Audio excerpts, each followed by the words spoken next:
What's up, leaders? What's going on? Welcome to another episode of Lead From Here podcast. I'm Jason. Today for episode 113, we're talking about remembering your why. Last week we talked about chasing money and then figuring out what your why was, and then how do you utilize your why in your day-to-day kind of interactions with people. And that's something that is really important when you're dealing with people, because as a leader, you're going to catch a lot of heat, right? You're going to catch people that are frustrated with their career growth, frustrated they can get a promotion they were expecting, frustrated that somebody said something, or one of your leaders or one of the execs or somebody in another department. They could be upset for a lot of different reasons, and it's important for you in those moments to remember your why, because it's very easy for you to take on what they're bringing your way.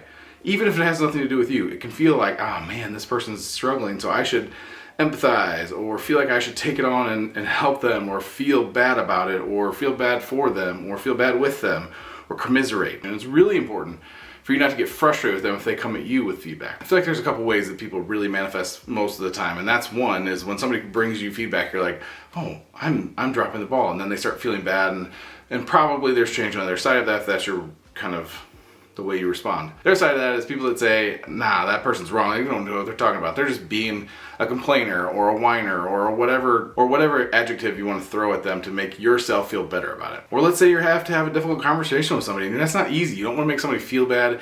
It can feel like, man, I feel bad. I don't want to make this person feel bad. They're a good employee. They're a good person. I like them as a person. But based on the data, they're not holding up their end of the bargain, and that's part of your job as a leader is to help build them up. So in those situations, when you're going into situations with difficult conversations, or you're having a difficult conversation and somebody reacts negatively, it can be easy to bring that negativity back to them. But if you flip it back to what your why is, then you can figure out, hey, I'm here to help this person grow. So whether they're bringing me a lot of heat or I have to bring them some heat, as long as your response or what you say to them is along the lines of what your why is, and knowing that you're really there to help, or whatever it is, try and connect back to your why of like, I want to help people, I want to build people, I want to do all the things that you would want to do as a leader to be an effective leader. There are still certainly people that are leaders that want to just make more money.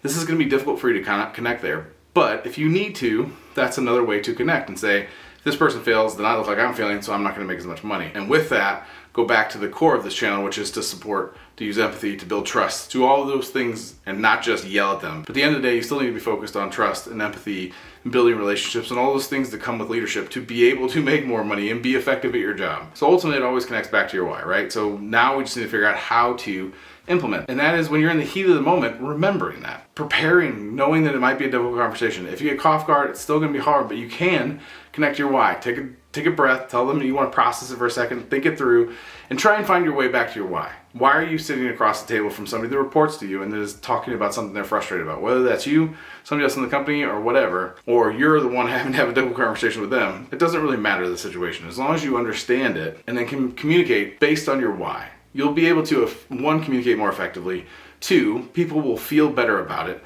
three, people will continue to trust you or continue to build trust if you're still building trust. And then ultimately, you will build a relationship over time when you tell people what it is. Because as we've talked about in previous episodes, it's never fun to tell somebody they're not doing a good job or they're struggling with some facet of their job. Like, that is not fun to do. But if you care about that person and you have empathy for that person, you know that you have to help them and have that direct conversation. Say something like, hey, you're struggling here. Here's the data to back it up. And I want to support you through this. Not like, oh, you screwed up. You need to figure this out. Good luck. But figure it out. You are there to support. And then if you are pulling in your why, it's easier to step back and say, if I don't handle this effectively, I'm not living true to my why.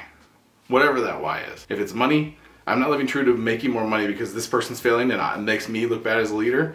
It makes them look bad, which makes the team look bad, which makes everything not in a great spot, which impacts my dollars. If you're somebody else that is not money focused and is people focused, then, hey, I'm not developing this person effectively if I don't tell them straight up. And if I commiserate with this person while they're complaining about everybody else without challenging them to look at it through a different lens or go talk to that person, it's okay to commiserate sometimes, but it's important for them to take action towards that commiseration to make sure that whatever's bothering them, they're deal with head on. This is not an opportunity for you to complain over and over again about the same person. Like, this isn't gossip hour. A one-on-one is very important. Any conversation is very important. So it's important for you to connect back to your why. If you're dealing with your boss and you're frustrated, you don't know what to do, connect back to your why and ask yourself, why am I here?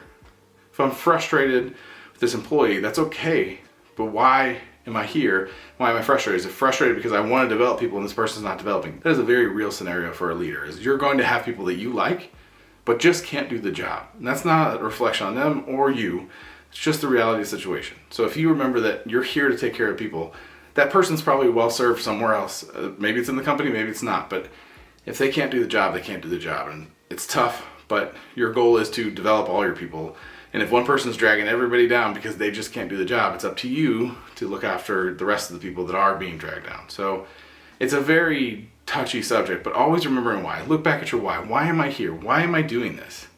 And if you can do that, if you can take a moment either before the meeting or during the meeting if somebody yells at you or is upset with you or frustrated with somebody in the company, take a moment, connect back to your why, and think about why am I here? What am I doing here? And if you can figure out why that is from the last video, if you haven't seen it, link will be in the description.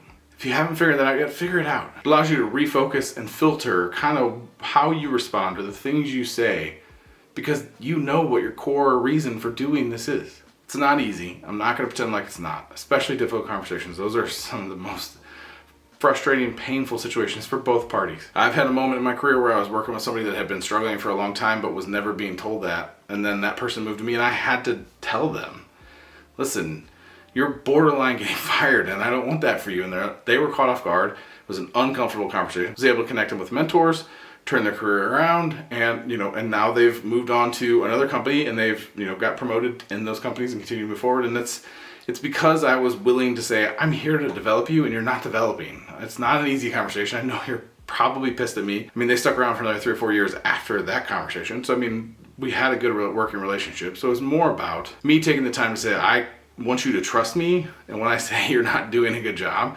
means that you're struggling. And these are the areas you're struggling in. And these are the ways that I'm going to support you through that struggle. That's an example of how I use it in my world of just like, hey, this isn't easy. I don't want to have this conversation, but my why is to help you find a path, a career that makes you very happy and gives you a fulfilled life. If I'm not telling you you're not doing a good job, I'm not doing that. So I'm not living my why and I can't be the leader I want to be for you or for your team. I think that's it. This video's gone kind of a lot longer than I thought it would. I thought it was gonna be a short and sweet one, but ultimately that's how we get there. Is you just live your why, remember it. You won't be perfect. You're gonna have days where you have bad days or bad conversations. That's all part of it. But if you continue to come back to your why, that's gonna drive you. That's gonna make sure that you are on the right path with your conversations, with your direction, with your strategy, all those things. Hope everybody's doing well. If you like what you're hearing, please like, subscribe, follow. I would greatly appreciate it. Otherwise, take care.